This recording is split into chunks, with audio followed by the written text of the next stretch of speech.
வணக்கம். நான் கனி மார்த்தாண்டன். இன்றைய ஜோதிட வகுப்பில் ஒரு ஜாதகருக்கு திடீர் அதிர்ஷ்ட வாய்ப்புகள் கிடைத்து செல்வத்தினுடைய உச்சத்தை அடைய முடியுமா? பெருங்கொண்ட செல்வந்தராக ஒரு ஜாதகரால் மாற முடியுமா?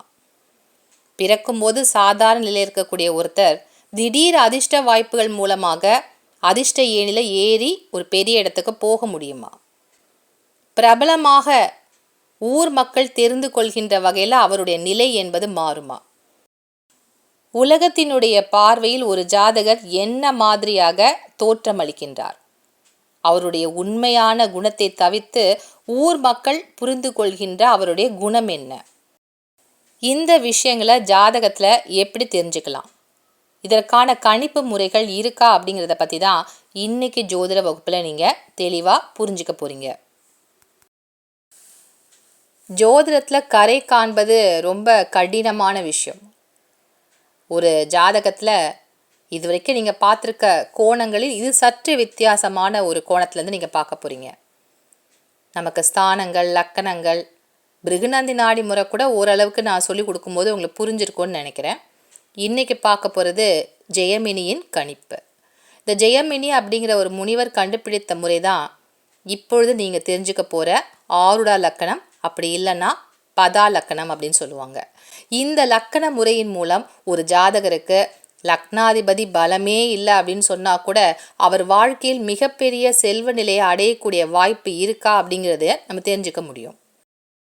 செல்வ நிலையை மட்டும் இல்லை, மற்றவங்க எப்படி உங்களை பார்க்குறாங்க, என்ன கோணத்தில் உங்களை பார்க்குறாங்க அப்படிங்கிற விஷயத்தையும் நீங்கள் தெரிஞ்சுக்க முடியும். ஆருடா லக்கணம் அல்லது பதா லக்கணம் அப்படின்னு சொல்லுவாங்க. பதா அப்படின்னு சொன்னால் உரிமைப்பட்டது அப்படின்னு அர்த்தம். தன்னுடையது. ஒரு கிரகம் தன்னுடைய வலிமைக்கு ஏற்ப ஒரு ஜாதகத்தை வழிநடத்தி செல்வது தான் இந்த பதா லக்கணம். அதனுடைய ஆசைக்கேற்ப வழிநடத்துவது, துணை நிற்பது, இப்படி எப்படி வேணாலும் எடுத்துக்கலாம். ஒரு ஜாதகரை தன்னுடைய ஆசைப்படி தன்னுடைய வலிமைக்கேற்ப அவரை வழிநடத்தி செல்வது தான் இந்த ஆருடா பதா லக்கணம். இதை தெரிஞ்சுக்கிட்டிங்கன்னா உங்களுக்கு யோகம் இருக்கா, இல்லை பிரபலமாகக்கூடிய ஒரு ஜாதகரா, இப்படி பல விஷயங்களை நீங்கள் தெரிஞ்சுக்க முடியும். செல்வ செழிப்பை காட்டக்கூடிய இந்த பதா லக்கணத்தை கணிப்பதற்கு எந்த லக்கணமாக இருந்தாலும் லக்கணத்திற்குரிய அதிபதி எந்த இடத்துல இருக்கார், லக்கணத்துலேருந்து எண்ணி பார்க்கணும். அந்த எண்ணிக்கையை இந்த லக்னாதிபதி நிற்கின்ற இடத்துலேருந்து மீண்டும் எண்ணி பார்த்தீங்கன்னா விழக்கூடிய இடம்தான் அந்த ராசி பதா லக்கணம். இப்போ உதாரணத்துக்கு நான் மிதுன லக்கணத்தை எடுத்திருக்கேன். மிதுன லக்கணத்திற்கு லக்னாதிபதி புதன் ஆவார். இந்த புதன் நிற்கக்கூடிய இடம் லக்கணத்துலேருந்து எண்ணி பார்த்தா 5வது இடமா வருது துலாம் ராசி. லக்னாதிபதியான புதன் துலாம் ராசியில். அப்போ துலாம் ராசிலேருந்து 5 எண்ணிக்கையை எண்ணி வருகின்ற பொழுது 5வது இடமாக கும்பராசி வருது.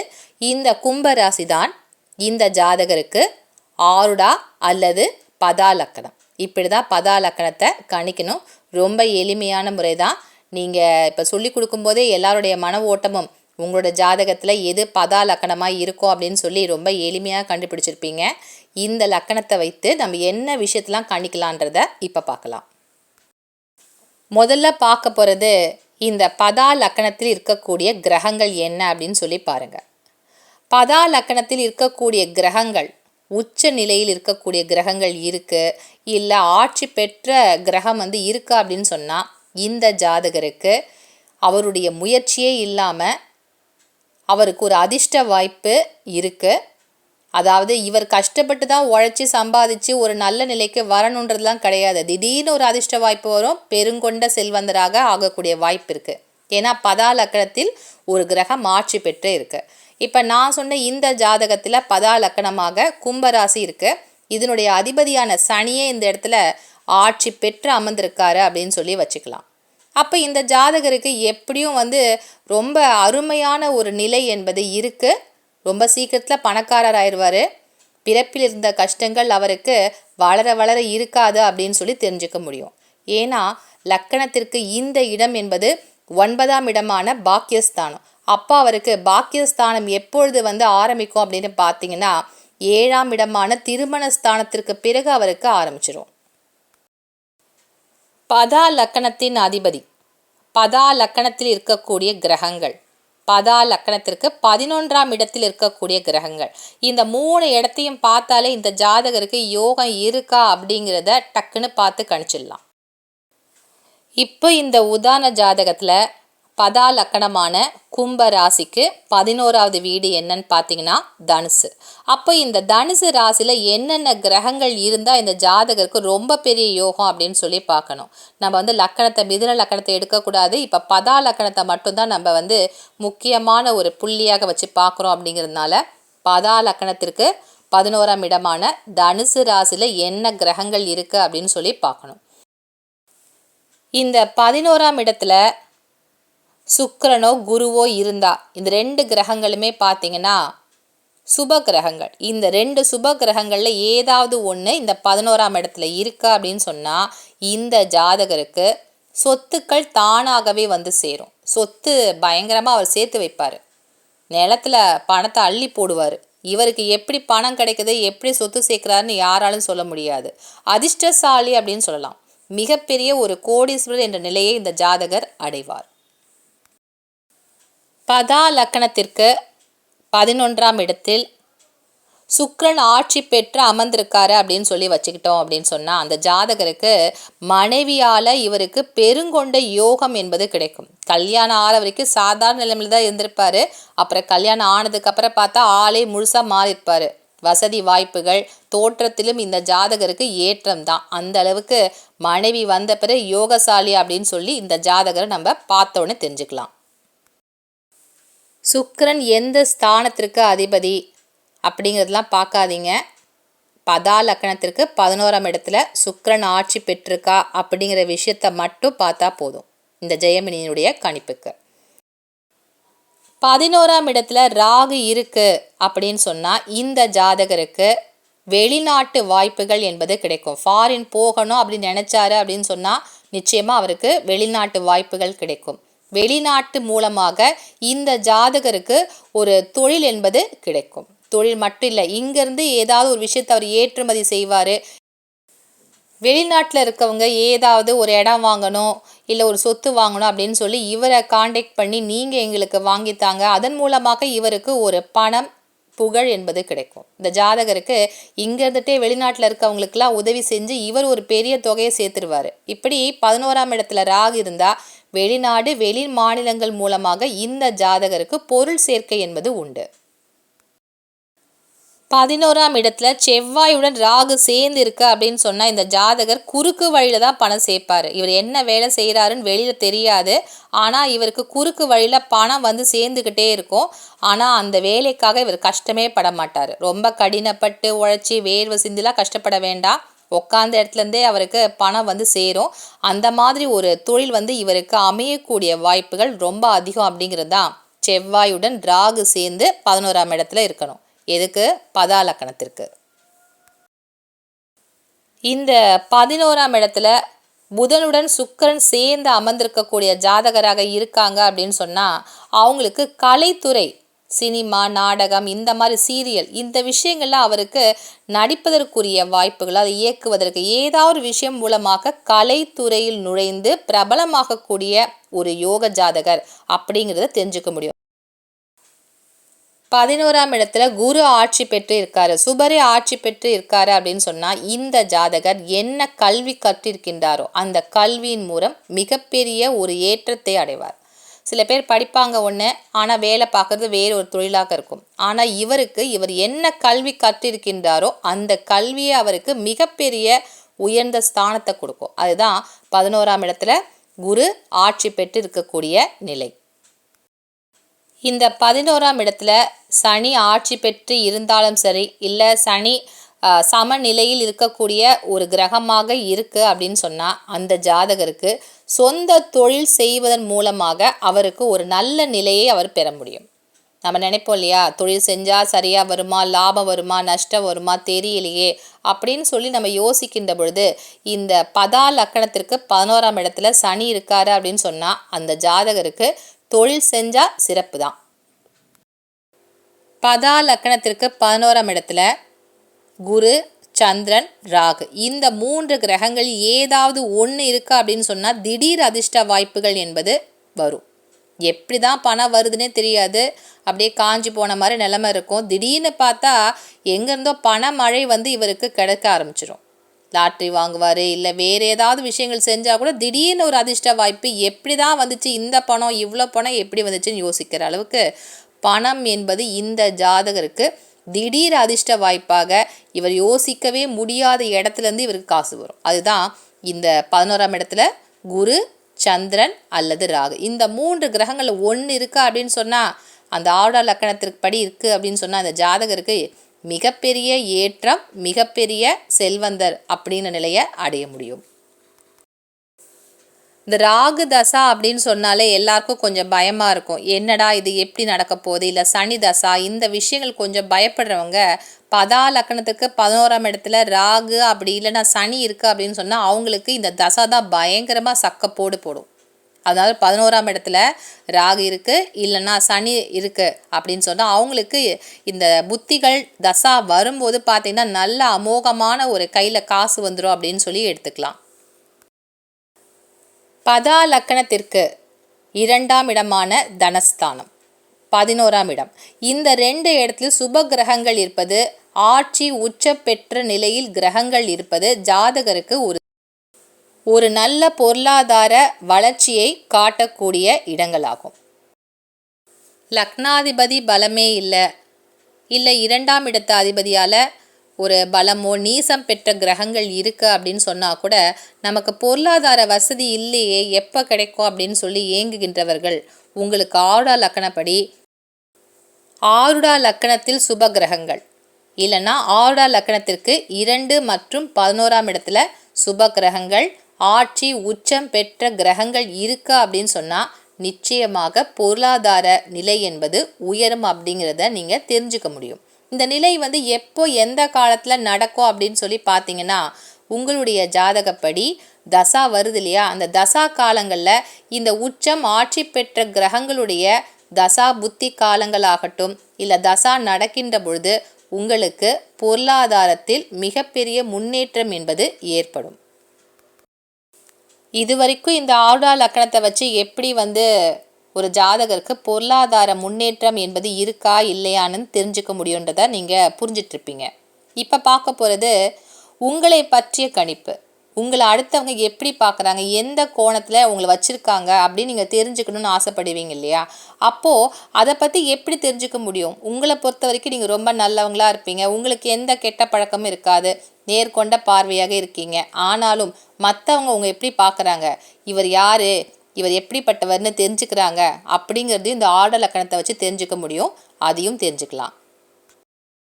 ஆருடா லக்கணத்தில் என்ன கிரகம் இருக்குன்னு பாருங்கள். ஒருவேளை ஆருடா லக்கணத்தில் கிரகங்கள் இல்லை அப்படின்னு சொன்னால் அந்த ஆருடா லக்கணத்திற்கு 7ஆவது வீட்டில் என்ன கிரகங்கள் இருக்கோ அந்த கிரகங்களை பொறுத்து மற்றவர்களுடைய பார்வை உங்களை பற்றி அப்படி தான் இருக்கும். இப்போ ஆருடா லக்கணத்தில் குரு இருக்காரு அப்படின்னு சொன்னால் உண்மையிலே நீங்கள் நல்ல மனுஷராகவே இல்லை, கொஞ்சம் கெட்ட பழக்கம்லாம் இருக்குது, அப்படி இப்படின்னு ஒரு சேர்க்கை இருக்கக்கூடிய ஆளாகவே இருக்கீங்க அப்படின்னு சொன்னால் கூட அடுத்தவங்களை என்ன சொல்லுவாங்க தெரியுமா, ரொம்ப தங்கமான மனுஷன், நல்லவருப்பா, அவர்கிட்ட பேசினாலே கஷ்டம் எல்லாம் போயிடும், நல்ல ஆலோசனையாக சொல்லுவார், நல்லதாக செய்வார், ரொம்ப நல்லவர் அப்படின்னு சொல்லி வெளி உலகம் பேசிக்கும். ஆனால் உண்மையை பார்த்தா நீங்கள் அந்த மாதிரி அந்த பேருக்கு கரெக்டான ஆளாக இருக்க மாட்டீங்க, அந்த தங்கமான ஆள் அப்படின்னு சொல்கிற அளவுக்கு இருக்க மாட்டீங்க. ஆனால் வெளி உலகத்தை பொறுத்தவரை நீங்கள் ரொம்ப தங்கமான ஆள் அப்படின்ற பேர் தான் இருக்கும். லக்கணத்தில் சனி இருந்தால் அந்த ஜாதகர் ரொம்ப அதிகமாக கஷ்டப்பட்டு உழைக்கக்கூடிய ஒரு ஜாதகர் அப்படிங்கிற ஒரு பேர் எடுத்துப்பார்.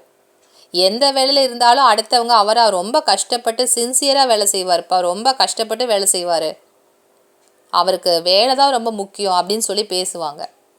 ஆனால் உண்மையிலே நீங்கள் அப்படி இருப்பீங்களான்றது உங்களுக்கு தான் தெரியும். ஆனால் அடுத்தவர்களுடைய பார்வையில் நீங்கள் ஒரு விஷயத்தை ரொம்ப மெனக்கட்டு கஷ்டப்பட்டு செய்வீங்க அப்படின்ற பேர் தான் உங்களுக்கு கிடைக்கும். யாரையும் ஏமாத்தாமல் நேர்மையாக உழைத்து சம்பாதிக்கக்கூடியவர் அப்படிங்கிற பெயர் அடுத்தவங்க கிட்ட நிச்சயமாக இருக்கும். இந்த லக்கணத்தில் சுக்கிரன் இருக்கு அப்படின்னு சொன்னால் அடுத்தவங்க சொல்லுவாங்க, ரொம்ப ஆடம்பர பிரியர், கையில் காசு இருந்தால் தங்கவே தங்காது, பயங்கரமாக செலவு பண்ணுவார்ப்பா, நல்ல செலவாளி, ரொம்ப ஜாலி டைப்பு, எப்போ பார்த்தாலும் ஜாலியாகவே இருப்பார் அப்படின்னு இஷ்டத்துக்கு சொல்லுவாங்க. எப்போவுமே பெண்கள் இருக்கிற இடத்துல தான் இருப்பார், இல்லை பெண்களோடையே பேசிகிட்டு இருப்பார், இவருக்கு பெண் நண்பர்கள் ரொம்ப ஜாஸ்தி அப்படின்ற ஒரு பேரும் உங்களுக்கு கிடைக்கும். ஆனால் உண்மையிலே நீங்கள் அந்த மாதிரி இருக்க மாட்டீங்க. என்றைக்கோ ஒரு நாள் யாராவது உங்ககிட்ட வந்து பேசியிருப்பாங்க, அதை இன்னொருத்தர் பார்த்து அது எல்லா இடத்துலையும் அவர் வதந்தி மாதிரி பரப்பி விட்டுருவார். ஆனால் உங்களை பொறுத்தவரையில் நீங்கள் நல்லவராக இருந்தாலும் அடுத்தவருடைய பார்வையில் நீங்கள் பெண்களிடமே அதிகமாக பேசுகிற மாதிரி அவங்களுக்கெல்லாம் தோணும். பதா லக்கணத்தில் ராகு இருக்கிறவங்களுக்கு என்ன பேர் கிடைக்கும் தெரியுமா? தேவையில்லாமல் பந்தா பண்ணுறாரு அப்படின்னு சொல்லுவாங்க. இவரா பந்தா பேர் வழி, வேணுனே எல்லாரும் இருக்கிற இடத்துல எதையாவது செஞ்சு நம்ம பெரிய ஆள் அப்படின்னு சொல்லி காட்டிக்கணுன்றதுக்காக ஏதாவது செய்வார். ரொம்ப ஓவர் சீன் போடுறாருப்பா அப்படிலாம் சொல்கிறாங்க இல்லையா, அதெல்லாம் வந்து இந்த லக்கணத்தில் பதா லக்கணத்தில் ராகு இருக்கிறவங்களுக்கு இந்த பேர் கிடைக்கும். என்ன நல்லது செஞ்சாலும் வேணுனே பிரபலமாகிறதுக்காக செய்கிறாரு, அடுத்தவங்கள திரும்பி பார்க்க வைக்கணுன்றதுக்காக செய்கிறாருன்ற ஒரு பேர் இருக்கும். நல்லது செஞ்சாலும் விஷமத்தனமான ஆளுன்ற பேர் தான் இவர் சம்பாதிக்க முடியும். பதா லக்கணத்திலோ அல்லது 7ஆம் இடத்திலோ சூரியன் இருக்கு அப்படின்னு சொன்னால் அந்த ஜாதகருக்கு என்ன பேர் இருக்குன்னு தெரியுமா? அவர் சாதாரண ஆளாக தான் இருப்பார், ஆனால் முக்கியமான காரியங்கள்லாம் அவர்கிட்ட கொடுத்தா நல்லபடியாக முடிச்சு கொடுத்துருவாரு. ரொம்ப பெரிய ஆளுப்பா அவர் பெரிய இடத்துலாம் தொடர்பு வச்சுருக்காரு, அவருக்கு தெரியாத ஆளே கிடையாது, இந்த விஷயத்தை நீ அவர்கிட்ட கொண்டு போய் கொடு, அவர் சீக்கிரமாக முடிச்சு கொடுத்துருவாரு, அவரால் முடியும் அப்படிங்கிற மாதிரி பேசுவாங்க. உண்மையில் அவர் செய்கின்ற வேலை சாதாரண வேலையாக இருக்கும், பெரிய இடத்து தொடர்புலாம் இருக்காது. ஆனால் பார்க்குறவங்க பேசுகிறவங்க அவர் பெரிய ஒரு செல்வாக்கு மிகுந்த ஆளாகத்தான் பார்ப்பாங்க, பேசுவாங்க. எந்த இடத்துக்கு போனாலும் இந்த ஜாதகருக்கு ஒரு மரியாதை என்பது கிடைக்கும். போகிற இடத்துலலாம் மரியாதை தான், ஏன்னா அவர் பெரிய ஆள் அப்படிங்கிற தோரணையுடன் அவர் இருப்பார் அப்படிங்கிறதுனால அவருக்கு எங்கே போனாலும் ஒரு மரியாதை என்பது கிடைக்கும். பதா லக்கணத்தில் சந்திரன் இருக்கு அப்படின்னு சொன்னால் நல்லவர்னு ஒரு பேரை வாங்கிடுவார். அவர் என்ன விஷயம் செஞ்சாலும் செய்யலைனாலும் அவரை பற்றி மற்றவருடைய கணிப்பு ரொம்ப நல்லவர்ப்பா, அன்பானவர்ப்பா, கருணையானவர்னு சொல்லுவாங்க. இந்த முக்கியமான பிரபலங்கள் சினிமா துறையில் இருக்கவங்க கூட ஜாதகத்தை நீங்கள் எடுத்து பார்த்தீங்கன்னா கூட அவங்களுடைய லக்கணத்திற்கு எந்த பதா லக்கணம் வருகின்றதோ அந்த லக்கணத்திலோ இல்லை 7ஆம் இடத்துல சந்திரன் வந்து இருக்கும். இவங்க தான் வந்து ரொம்ப அதிகப்படியான பிரபலமானவர்கள் என்ற பெயரை வந்து தட்டி செல்ல முடியும். என்ன விஷயத்தால் ஒரு பெரிய நடிகரை இவ்வளோ ஜனங்களுக்கு பிடிக்குது அப்படின்னு சொல்லி நம்ம யோசிப்போம் இல்லையா? அவர் என்ன செஞ்சிட்டாரு? ஒன்றும் செய்யலை, சினிமாவில் வராரு, 2 சீனில் நடிச்சிட்டு போகிறாரு, அவரை பார்த்தாலும் அப்படி ஒன்றும் அழகு அப்படிலாம் சொல்ல முடியல. ஆனாலும் பெருங்கொண்ட மக்களுக்கு அவரே வந்து ஒரு பெரிய தலைவனாக பிடித்த ஒரு நடிகராக எப்படி இருக்காரு? அப்போ அவங்களுக்கு இந்த பதா லக்கணத்தில் சந்திரன் இருக்கா அப்படின்னு சொன்னால் ஏதோ ஒரு வகையில் மக்களுடைய பிரபலமாகக்கூடிய யோகம் என்பது உண்டு. பதா லக்கணத்தில் செவ்வாய் இருக்கு அப்படின்னு சொன்னால் ஜாதகர் எவ்வளவு அன்பானவராக இருந்தாலும் அவருடைய தோற்றமும் வெளிப்பாடுகளும் அடுத்தவங்களை பார்க்கின்ற பொழுது அவர் ரொம்ப மொரட்டு சாலுப்பா, அவர்கிட்ட போகாத, திடீர்னு அடிச்சிருவார் நீ பேசுகிறத கேட்டால், அவர்கிட்ட நான்லாம் போக மாட்டேன்ப்பா, பேச மாட்டேன், அவரை பார்த்தாலே எனக்கு பயமாக இருக்குது, அவர் வந்து ஒரு மொரட்ட ஆசாமி, திடீர்னு அவருக்கு கோவம் வந்துடும் அப்படிலாம் பேசிப்பாங்க. ஆனால் உண்மையில் அப்படி இருப்பாங்களான்றது சந்தேகமாக தான் இருக்கும். பேசி பார்த்தா ரொம்ப அன்பானவளாக இருப்பாங்க, என்ன சொன்னாலும் சரின்னு சொல்லி கேட்டுக்கிற ஒரு குணமானவராக தான் இருப்பார். ஆனால் வெளியில் பார்க்குறவங்க ஐயோ அவரை அந்த ஆள், ஐயோ நான் வரலப்பா அவர்கிட்ட அப்படின்பாங்க. பதா லக்கணத்தில் கேது இருந்தால், கேது தான் ரொம்ப முக்கியமான ஒரு கிரகமாக எல்லாருக்குமே எல்லா விஷயத்துலையும் தோணும். இந்த கேது இருந்தால் அவர் என்ன செஞ்சாலும் ஒரு பெரிய ஆளாக அடுத்தவங்க பார்க்கவே மாட்டாங்க, பெரிய விஷயத்த பண்ணியிருப்பார், ஆனால் அது வந்து அடுத்தவங்களோட பார்வையில் அது ஒரு பெரிய விஷயமாகவே படாது. இவரா இந்த விஷயத்த செஞ்சாரு, நம்பவே முடியலையேப்பா அப்படின்னு தான் பேசிப்பாங்க. இவரால் இந்த விஷயம்லாம் செய்ய முடியாது அப்படிங்கிற பேச்சும் ஓடும். ஆக மொத்தம் இந்த பதா லக்கணத்தில் கேது வந்து மாட்டிக்கிறவங்களுக்கு உலகத்தினுடைய பார்வையில் அதிகமாகவே கண்ணில் படமாட்டாங்க. இவங்கள விட்டு மற்றவங்கள பற்றிலாம் எல்லாரும் நல்லா பேசுவாங்க. இவரை பற்றி இப்படி ஒரு ஆள் இருக்காரா, அப்படியா, இவரை பார்த்துருக்கேன் ஆனால் இவரை பற்றி எனக்கு ஒன்றுமே தெரியாது அப்படின்னு தான் பேசிப்பாங்க. அவரா வராரு போகிறாரு ஆனால் அவர் யாருன்னு எனக்கு தெரியல அப்படின்பாங்க. அப்படி இந்த ஜாதகரை பற்றிய விவரங்கள் அடுத்தவங்களுடைய பார்வையில் மறைக்கப்படும். பதா லக்கணத்தில் புதன் இருந்தால் அந்த ஜாதகரை பற்றி ரொம்ப என்ன பேசிப்பாங்கன்னு பார்த்தீங்கன்னா, பெரிய புத்திசாலி, அறிவானவர், சாமர்த்தியசாலி, எல்லா விஷயத்தையும் கணக்கு பண்ணி தான் பேசுவார். அவருடைய விஷயத்துக்கு அப்படி எப்படி பேசினா ஒருத்தரை வளைக்க முடியும்னு தெரிஞ்ச ஒரு சாமர்த்தியசாலி அப்படின்னு சொல்லி புகழ்ந்து பேசுவாங்க. இந்த பதா லக்கண கணிப்பின் மூலமாக ஒரு ஜாதகரை பற்றிய வெளி உலகம் என்ன பேசும் அப்படிங்கிறத பற்றி நம்ம தெரிஞ்சுக்க முடியும். இந்த ஆருடா லக்கணத்திற்கு 3, 6, 8, 12 இந்த ஸ்தானங்களில் அசுப கிரகங்கள் இருக்குது அப்படின்னு சொன்னால் ஜாதகர் அதிகப்படியான முயற்சி செய்தால் மட்டும்தான் அவருடைய ஜாதகப்படி ஒரு வளர்ச்சியை அடைய முடியும். ஜாதகப்படி தர்ம கர்மாதிபதி யோகம் இருக்குது, இல்லை கஜகேசரி யோகம் இருக்குது, உயர்வான யோகங்கள்லாம் ஜாதகத்தில் இருக்குது அப்படின்னு சொன்னாலும் அந்த யோக பலன்கள் ஒரு ஜாதகருக்கு கிடைக்கவே இல்லை, என்னால் பெரிய ஒரு நல்ல நிலையை அடைய முடியல அப்படின்னு நினைக்கிறவங்களுக்கு இந்த ஆருடா லக்கணத்திற்கு 3, 6, 8, 12 அந்த ஸ்தானங்களில் அசுப கிரகங்கள் இருக்குது அப்படின்னு சொன்னால் ரொம்ப கஷ்டப்பட்டு உழைச்சா மட்டும்தான் அவரால் ஒரு வளர்ச்சியை பெற முடியும். சும்மா சாதாரணமாக ஒரு வேலைக்கு போகிறோம் வரோம் அப்படின்னு இருந்தால் அவருடைய வாழ்க்கை நிலை என்பது உயரவே உயராது. அப்போ அதிகப்படியான முயற்சி, அதிகப்படியான உழைப்பு என்பது இருந்தால் மட்டும்தான் இந்த ஜாதகர் ஒரு அளவுக்காவது ஒரு பேர் சொல்கிற மாதிரி வர முடியும். செல்வ செழிப்பை காட்டக்கூடிய ஆருடா லக்கணம் அல்லது பதா லக்கணம்னா என்ன, அது எப்படி கணிக்கணும் அப்படிங்கிற விஷயத்தை நீங்கள் புரிஞ்சுட்டுப்பீங்க. இந்த விஷயம், இந்த கணிப்பு முறைகள் உங்களுடைய ஜாதகத்தில் எந்த அளவுக்கு உங்களுக்கு ஒரு செல்வ நிலையை தரப்போகுது, அதற்கான வாய்ப்புகள் இருக்கா அப்படிங்கிறதையும் நீங்களே பார்த்து தெரிஞ்சுக்கோங்க. அடுத்த வகுப்பில் மீண்டும் வந்து சந்திக்கின்றேன். நன்றி, வணக்கம்.